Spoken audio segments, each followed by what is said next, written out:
Welcome दोस्तों, स्वागत है आपका गुरु कृपा क्लासेस के ऑनलाइन डिजिटल प्लेटफॉर्म पर, जहां हम कंटिन्यूअसली लेक्चर्स रिकॉर्ड आपको प्रोवाइड करवा रहे हैं। तो पिछले कुछ लेक्चर्स हमने पढ़े, जिनके अंदर हम एक एक करके एक एक फाइलम को पढ़ते जा रहे हैं। ठीक है, तो आज का जो लेक्चर होगा हमारा वो नेक्स्ट फाइलम के लिए होगा। प्लेटिहेल्मिन्थीज तक हमने कंप्लीट कर लिया।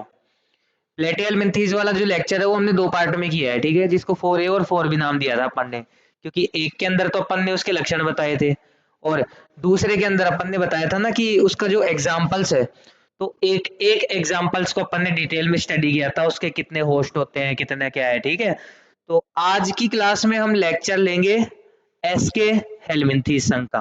ठीक है, जो कि उससे ज्यादा और थोड़ा डेवलप्ड है। एसके हेल्मिन्थीज की बात करेंगे अगर,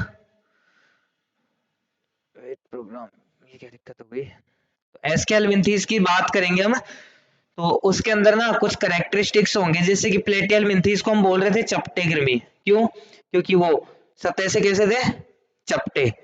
तो यहां पर हम बात करेंगे आज गोल जीवों की, राउंड वर्म्स की। ठीक है, आज का हमारा टॉपिक चलेगा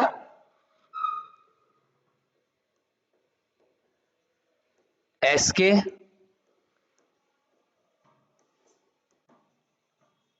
हेल्मिन्थीज। ठीक है, इंग्लिश में नाम देंगे इसको भाई एसके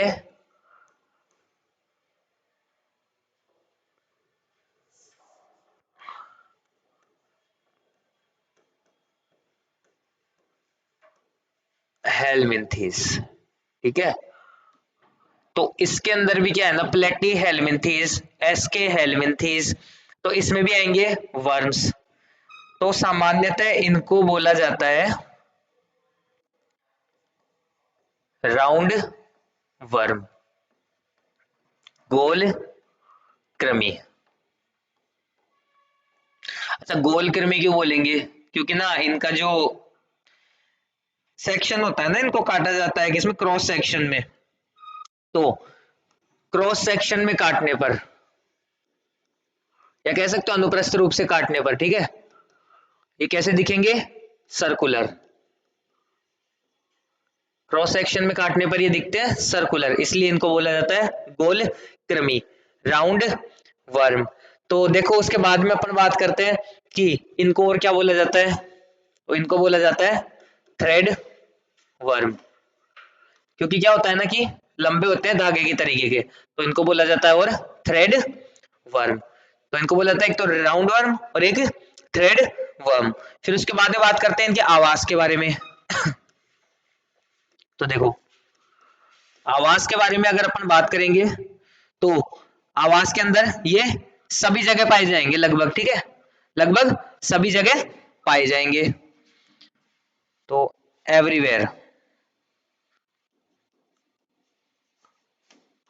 अब सभी जगह पाए जाएंगे तो ये हो सकते हैं कि स्थलीय हो, या हो सकता है ये जलीय हो। तो स्थलीय और जलीय दोनों ये हो सकते हैं। फिर बाद में बात करते हैं इनमें से कुछ मुक्तजीवी भी होते हैं, मुक्तजीवी भी होते हैं और कुछ परजीवी भी होते हैं। तो ये स्थलीय भी हो सकते हैं, जलीय भी हो सकते हैं। फिर बाद में बात करते हैं मुक्तजीवी भी हो सकते हैं और परजीवी भी हो सकते हैं। मुक्तजीवी की बात करें तो एग्जांपल में मैं दे सकता हूं आपको रेबडाइटिस, रेबडाइटिस। ठीक है, और परजीवी की बात करें तो जैसे कि पिनवर्म या वुचेरेरिया वैनक्रॉफ्टाई। ठीक है, या फिर उसके बाद में बात करते हैं एस्केरिस। तो ये आवास के आधार पे सभी जगह होते हैं, स्थलीय और जलीय। मुक्तजीवी भी हो सकते हैं और परजीवी भी हो सकते हैं। चलो, इसके बाद में अपन बात करते हैं ना इसकी सिमेट्री के बारे में।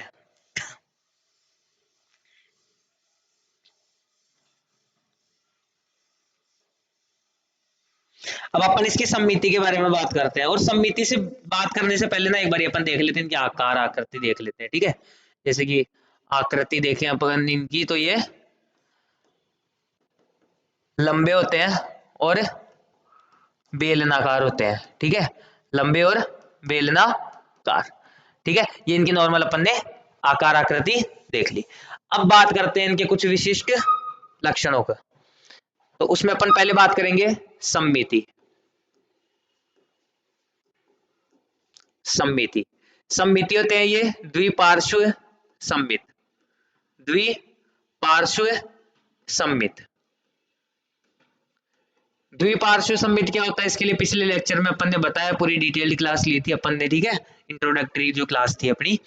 उसके बाद में बात करते हैं अपन कि जनन स्तर के आधार पर, जननिक स्तर,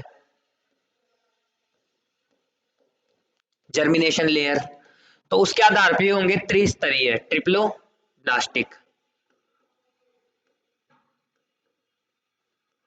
ट्रिप्लोब्लास्टिक अब मतलब देखो इसके अंदर क्या होगा, एंडोडर्म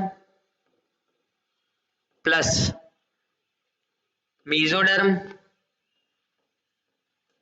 प्लस एक्टोडर्म। लेकिन ना यहाँ पे मेसोडर्म जो होगी ना वो कैसी होगी, बिखरी हुई, ठीक है, बिखरी हुई। तो उसके बाद में अपन ने जननी के स्तर के आधार पे इनकी बात कर ली। अब अपन बात करते हैं इसके संगठन पे। प्लेटी तक हमने देखा था कि पोरिफेरा थे सामान्य कोशिकीय स्तर के, फिर उत्तक स्तर में आ गए थे सिलेंट्रेटा और टीनोफोरा, फिर बाद में हमने बात की थी प्लेटी एलिमेंथी जो अंग स्तर पे गया था, और ये होता है अंग तंत्र स्तर। अंग तंत्र स्तर, तो वो पहला फाइलम कौन सा है जहां से अंग तंत्र स्तर शुरू हो जाता है संगठन का, तो वो है एसके हेलमिंथीज। उसके बाद में अपन बात करते हैं बॉडी प्लान, शरीर का, शरीर प्रकार, बॉडी प्लान। बॉडी प्लान इसका होता है नली के अंदर नली, ट्यूब विद इन ट्यूब, ठीक है, नली के अंदर नली, बॉडी प्लान इसमें पाया जाता है।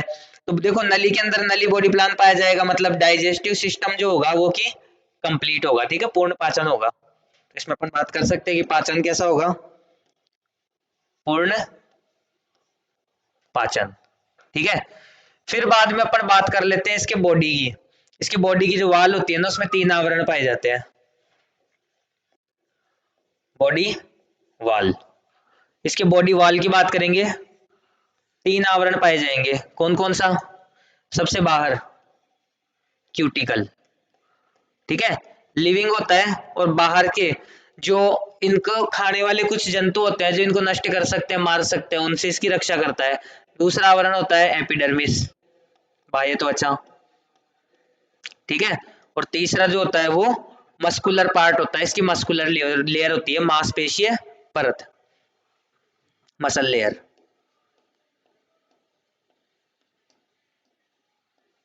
ठीक है। 3 पार्ट हो गए, क्यूटिकल सबसे बाहरी आवरण, उसके अंदर एपिडर्मिस और सबसे आंतरिक मसल लेयर। तो देखो सममिति अपन ने पढ़ी, द्विपार्श्व सममित होता है जननी के स्तर पे आधार पे हमने देखा कि ये ट्रिप्लोब्लास्टिक होता है।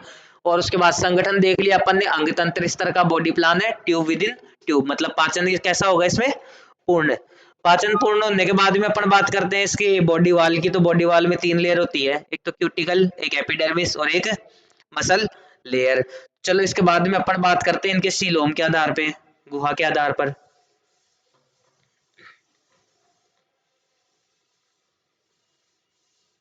तो देखो गुहा की जब बात करेंगे ना अपन, तो ये प्राणी, गुहा तो इनमें होती है लेकिन कैसी बिखरी हुई होती है, ठीक है, तो इनको बोलते हैं कूट गुहीय, शूडो सिलोमेट। गुहा की बात करेंगे तो ये होते हैं कूट गुहीय, मतलब ना इनकी जो मध्य गुहा होती है वो क्या होती है, कुछ बंडलों में, कुछ बंडलों के रूप में बिखरी हुई होती है, इस वजह से इनको बोलते हैं कूट गुहीय। फिर बाद में बात करते हैं कि इसमें कंकाल तंत्र होता है कि नहीं। तो देखो कंकाल तंत्र की अगर हम बात करेंगे तो कंकाल तो इसमें नहीं होता, लेकिन इसकी जगह पाया जाता है एक हाइड्रोस्केलेटन। हाइड्रोस्केलेटन, हाइड्रोस्केलेटन क्या करता है, हाइड्रोस्केलेटन क्यों कहते हैं, क्योंकि इसके अंदर जो फ्लूइड का प्रेशर होता है ना वो इसको मेंटेन करता है, बॉडी को, ठीक है। तो इसके शूडोसिलोम में, कूट गुहा में, ठीक है, कूट गुहा में उपस्थित द्रव, कूट गुहा में उपस्थित द्रव क्या करेगा, इसके शरीर को व्यवस्थित करेगा। ठीक है, शरीर को व्यवस्थित करेगा। इसके कूट गुहा में उपस्थित जो द्रव है वो इसकी शरीर की गुहा को मेंटेन करेगा। उसके बाद में हम बात करते हैं इसकी डाइजेस्टिव सिस्टम की। तो पाचन तंत्र कैसा होता है, पाचन तंत्र इसका होगा कंप्लीट, पूर्ण। ठीक है, जिसके अंदर क्या क्या भाग पाए जाएंगे, एक तो ग्रसनी। ठीक है, ग्रसनी के बाद में हम बात करते हैं तो ग्रसनी के बाद इसमें आंत्र और गुदा भाग। ठीक है, तो इसका पाचन पूर्ण होगा और उसमें कौन कौन से भाग होंगे, ग्रसनी, आंत्र और गुदा भाग। फिर बाद में हम बात करते हैं इसके रेस्पिरेशन की, श्वसन तंत्र की।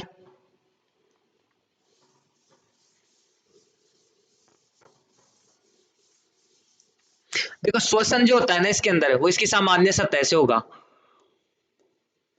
श्वसन वो होगा बॉडी सरफेस, सामान्य सतह से।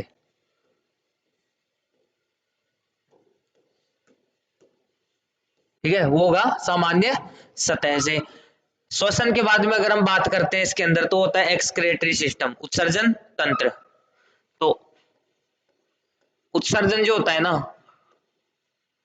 वो होता है किससे, ये थोड़ी इंपॉर्टेंट चीज है, एच आकार की। ठीक है, एच शेप्ड, एच आकार की कुछ कोशिकाओं से या अंगों से कह सकते हैं, जिन्हें क्या कहते हैं, रेनेट सेल्स। एच आकार की रेनेट सेल्स, इनसे होता है क्या, इनका उत्सर्जन, और उत्सर्जी पदार्थ के रूप में ये बाहर निकालते हैं अमोनिया को। ठीक है, एच शेप्ड रेनेट सेल्स से होगा, जो उत्सर्जी पदार्थ के रूप में अमोनिया को बाहर निकालेंगे। फिर बाद में बात करते हैं अपन तंत्रिका तंत्र की। तंत्रिका तंत्र, तंत्रिका तंत्र देखो प्लेटिहेल्मिन्थेस के तरीके का ही होगा, जिसमें हमने बात की थी नर्व रिंग्स, मतलब तंत्रिका के छल्ले, जो कि इसको अपन क्या कहते हैं, इसका ब्रेन। और प्लस लॉन्गिट्यूडनल मतलब लंबवत, लॉन्गिट्यूडिनल लंबवत रूप से उपस्थित तंत्रिका की छड़, नर्व कॉर्ड्स। ठीक है, इस प्रकार से इसका तंत्रिका तंत्र का निर्माण होगा। फिर बाद में हम बात करते हैं इसके रिप्रोडक्शन की, जनन की। तो देखो जनन में हम बात करेंगे ना, तो जनन के अंदर ये पहले तो इनका लिंग देखा जाएगा कि ये कैसे होते हैं। तो लिंग के आधार पर ये होते हैं उभय लिंगाश्रयी। ठीक है, मतलब दोनों कैसे होंगे, एक ही में उपस्थित हो सकते हैं। ठीक है, कैसे होंगे ये, डायोसियस, द्विलिंगाश्रयी। फिर बाद में अपन बात करते हैं डायोसियस। फिर अपन बात कर लेते हैं इसी के अंदर की निषेचन जो होता है ना, वो आंतरिक होता है, इंटरनल निषेचन या फर्टिलाइजेशन। फिर अपन बात कर लेते हैं इसके अंदर कि जो इनके विकास होता है, भ्रूण का या वयस्क का विकास होता है एडल्ट का, तो वो डायरेक्ट भी हो सकता है और इनडायरेक्ट भी हो सकता है, प्रत्यक्ष या अप्रत्यक्ष, दोनों तरीके से हो सकता है। जैसे कि अपन आगे बात करेंगे ना, एक लार्वा पढ़ेंगे अपन, तो उसके लिए बात हो जाएगी वो अप्रत्यक्ष। अप्रत्यक्ष में क्या होता है, लार्वा का निर्माण। अब इसके अंदर एक टर्म पाया जाता है सेक्सुअल डाइमॉर्फिज्म, लैंगिक द्विरूपता।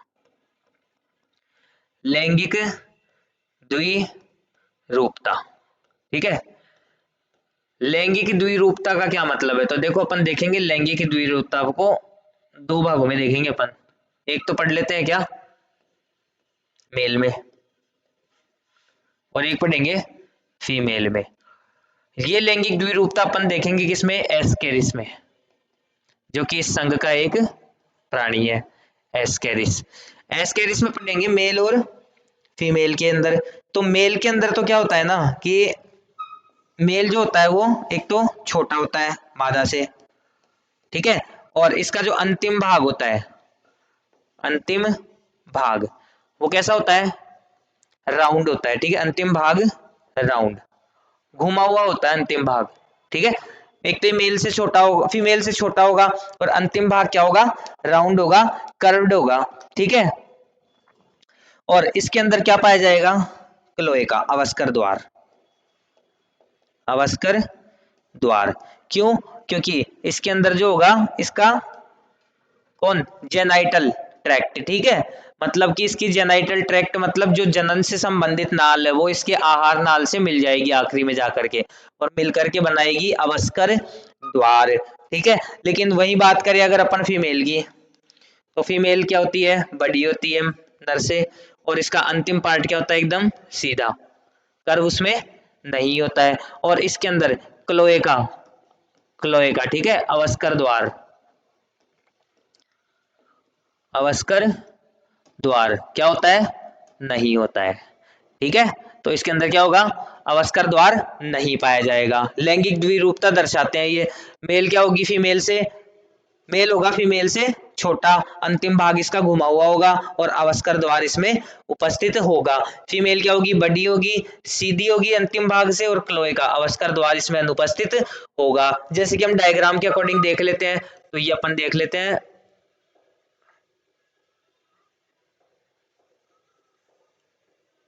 ठीक है। ये तो हो गया मान लो मेल,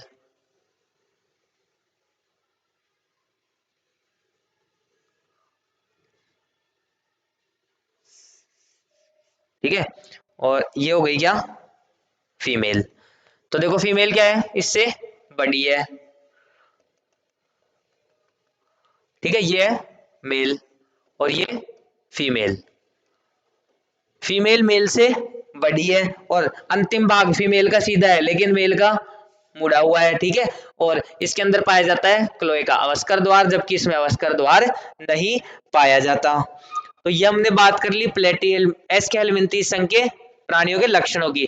लिंग की बात करें उभयलिंगाश्रय होते हैं, ठीक है, और इंटरनल निषेचन होता है, आंतरिक निषेचन होता है, प्रत्यक्ष अप्रत्यक्ष हो सकता है। लैंगिक द्विरूपता की बात करें तो मेल और फीमेल के अंदर दोनों में फर्क पाया जाएगा।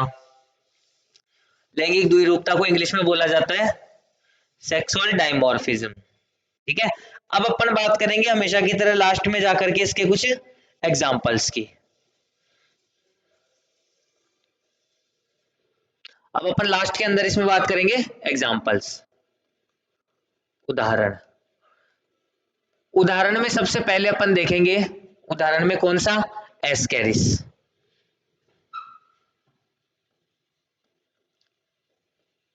एस्केरिस, ठीक है। एस्केरिस की अगर मैं बात करूंगा तो देखो एस्केरिस के अंदर सबसे पहले तो हम देखेंगे कि इसको बोला जाता है राउंड वर्म, गोल कृमि, ठीक है। जो रियल वर्ड जो बोला गया है ना इस संघ के लिए वो इसी के लिए बोला जाता है। फिर मैं बात करूंगा ये कहाँ का परजीवी है, तो ये होता है आत्र आत्र आत्र परजीवी, ठीक है। और फिर मैं बात करूंगा कि इसके मेल और फीमेल की तो अपन ने बात कर ही ली, तो इसका जो लार्वा होता है ना वो क्या कहलाता है, इसका लार्वा, इसके लार्वा को बोलेंगे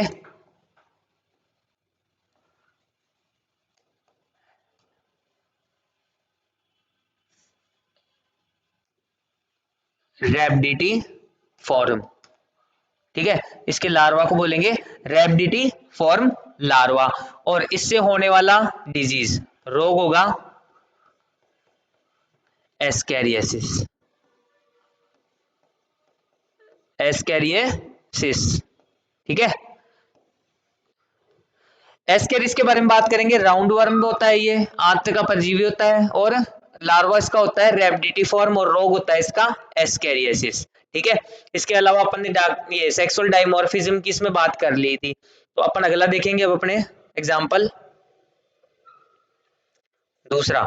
दूसरे एग्जाम्पल में अपन देखेंगे एनसाइलो स्टोमा।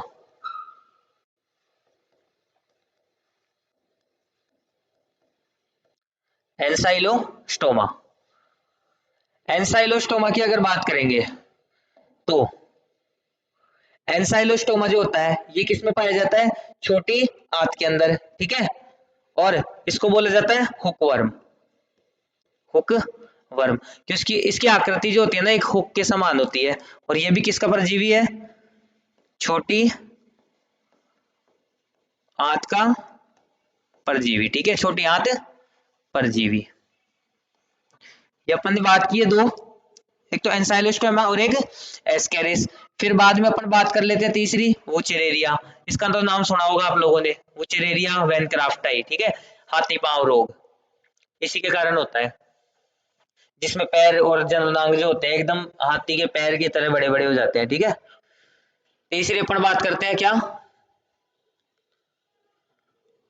वुचेरेरिया। वुचेरेरिया, वुचेरेरिया की जब बात करेंगे तो इसको क्या बोलेंगे? और इसको बोलेंगे फाइलेरिया वर्म, ठीक है, फाइलेरियल वर्म।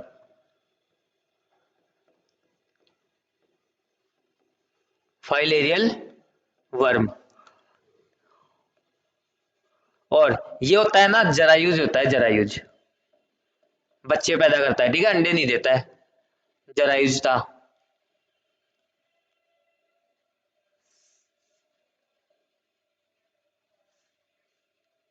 जरायुज अंडे नहीं देगा, ये सीधे बच्चे पैदा करेगा। फिर बाद में बात करते हैं अपन कि ये जो होता है ये डाइजेनेटिक होस्ट होता है, ये दो लोगों को अपना जीवन चक्र पूर्ण करने में काम में लेता है। डाइजेनेटिक होस्ट, जिसमें एक तो हो जाता है क्या? मच्छर, और एक हो जाता है क्या? मानव। मच्छर में कौन सा? मादा क्यूलेक्स मच्छर, ठीक है, मादा क्यूलेक्स मच्छर। और तो इसका रोग का वाहक कौन हो गया? वेक्टर। कौन हो गया? मादा क्यूलेक्स मच्छर, ठीक है। फिर बाद में अपन बात करते हैं इसके अंदर कि कौन सा डिजीज करता है और कौन से ऑर्गन को इंपैक्ट करता है। तो डिजीज की अगर अपन बात करेंगे तो रोग कौन सा होगा इससे? इसको बोलेंगे फाइलेरियसिस,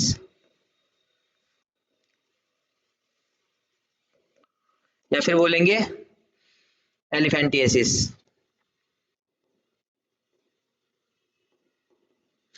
ठीक है। हिंदी में बोलते हैं इसको हाथी पांव रोग, हाथी पांव रोग। फिर बाद में अपन बात करते हैं इसके कौन से अंग को ये प्रभावित करता है। तो ये अंग को प्रभावित करेगा किसको? लिम्फ ऑर्गन्स को, लिम्फ नोड्स को, ठीक है, और लिम्फ वेसल्स को। और वेसल्स मतलब लसिका के जो अंग होते हैं, लसिकाभ अंग या लसिकाभ उत्तक, एक तो ये उनको प्रभावित करेगा और दूसरा लसिकाभ वाहिनियों को ये प्रभावित करेगा। फिर बाद में अगला एग्जांपल देखते हैं अपन, ड्रैकनकुलस, ठीक है। ये जो होगा ना ये भी आंत्र परजीवी होगा, ड्रैकनकुलस। चौथा अपन देखते हैं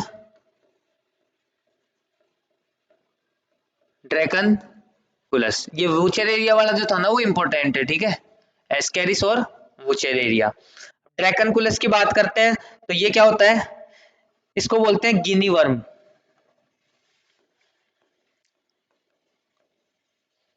गिनी वर्म। बस इसके बारे में ज्यादा बात नहीं करेंगे, बस इतनी बात करेंगे, इसको कहते हैं गिनी वर्म। फिर बाद में बोलते हैं एंटेरियस, पांचवा है अपना एंटेरियोबियस, एंटेरोबियस। अब देखो एंटेरोबियस नाम से ही आ रहा है, पहले तो इसको बोलेंगे पिन या हुकवर्म, सॉरी हुकवर्म हो गया, पिन वर्म, पिन वर्म। क्या बोलेंगे इसको? Pin worm. और ये परजीवी होगा बड़ी आंत का, ठीक है, तो इसको बोलेंगे पिन वर्म, या और बोलते हैं सीट वर्म। और ये परजीवी होगा किसका? बड़ी आंत का, बड़ी आंत्र परजीवी, ठीक है, वृहदांत्र परजीवी, ये होता है बड़ी आंत का परजीवी। फिर बाद में बात करते हैं ट्राइक्यूरिस।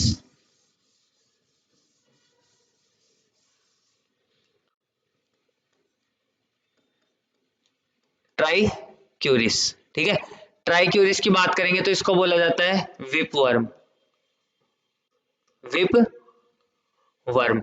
और विप वर्म के साथ साथ बोलने के साथ साथ ये परजीवी होगा आंत्र का,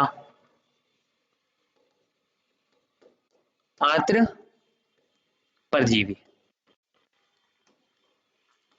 ठीक है, विप वर्म इसको बोलेंगे। और ये कैसा परजीवी होगा, आंत्र का परजीवी। उसके बाद में हम बात करते हैं रेबडाइटिस और ट्रैकिनेला। रेबडाइटिस के बारे में ज्यादा बात नहीं, अभी अपन ने एक बात की थी, बस वही बोलेंगे इसके बारे में, रेबडाइटिस के बारे में, कि ये जो होता है ना, ये फ्री लिविंग होता है, फ्री लिविंग, मुक्त जीवी, ठीक है, एस्केलमिंथीज संघ का ऐसा प्राणी जो फ्री लिविंग होता है, रेबडाइटिस। और लास्ट है ट्राइकीनेला, ठीक है।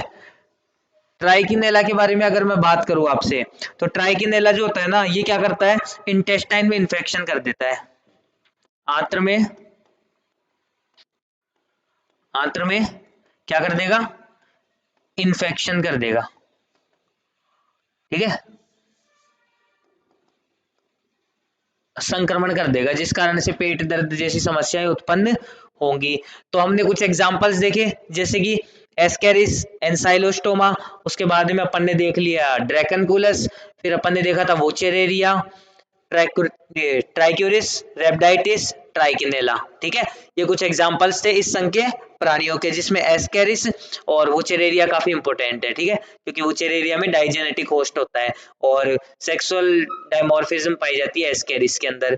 फिर बाद में अपन बात करते हैं कि अपन ने इसके अंदर देखा कि ये एडवांस लेवल का था थोड़ा, जैसे कि इसके अंदर ये पाचन तंत्र भी कंप्लीट था, tube with in tube body plan था, फिर अपन देखते हैं ट्रिप्लोब्लास्टिक था, ठीक है।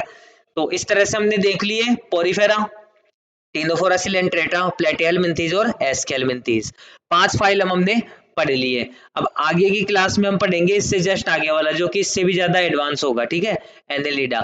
और वहां पर हम देखेंगे कि परिसंचरण तंत्र भी हमें देखने को मिलेगा। यहाँ पर रेस्पायरेशन कैसा था, बॉडी सरफेस से था, एक्सक्रेटरी सिस्टम था, वो कैसा था, एच सेल, मतलब एच आकार के रेनेट सेल से एक्सक्रेशन होता है। और उसके अलावा एक्सक्रेटरी प्रोडक्ट इसमें अमोनिया है, क्योंकि क्या है, जलीय प्राणी भी इसमें पाए जाते हैं, ठीक है। फिर बाद में हमने बात की स्केलेटन होता है वो हाइड्रोस्केलेटन होता है, कैसे सूडोसिलोम में जो द्रव पाया जाता है वही उसकी बॉडी की शेप को मेंटेन करता है। फिर बाद में हमने लास्ट में एग्जांपल्स देखे थे कुछ। तो अब नेक्स्ट क्लास में अपन देखेंगे आने वाला फाइलम अगला, जिसका नाम है एनिलिडा, ठीक है। अब थोड़ा सा जटिलता का स्तर बढ़ेगा और लेक्चर भी थोड़ा बड़ा होगा, क्योंकि उस संघ में क्या है, प्राणी संगठन ज्यादा है। तो मिलते हैं नेक्स्ट क्लास में। इस क्लास को अच्छे से पढ़ो, कोई भी क्वायरी हो तो पूछो, ठीक है। और उसके अलावा इसको ज्यादा से ज्यादा शेयर करो, सब्सक्राइब करो, ताकि और लोगों तक भी ये मटेरियल पहुंच सके। अपन तो ऐसे ही मिलते रहेंगे, बनाते रहेंगे क्लास। और इसके साथ के साथ अपन है ना सेकंड ग्रेड वाले लेक्चर्स भी आप लोगों को प्रोवाइड करवा रहे हैं। तो सेकंड ग्रेड या फिर अदर कॉम्पिटिटिव एग्जाम्स के जो भी स्टूडेंट्स हैं, वो उन पे भी ध्यान दें, ठीक है। कोई भी क्वायरी हो तो आप कमेंट बॉक्स में पूछ सकते हैं। तो चलो मिलते हैं अगली क्लास में, तब तक के लिए थैंक यू।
इसकी वही है जंतु जगत का वर्गीकरण का ये 5वां पार्ट है।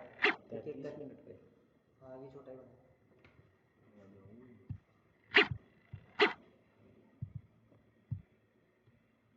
पार्ट ये पार्ट 5 है।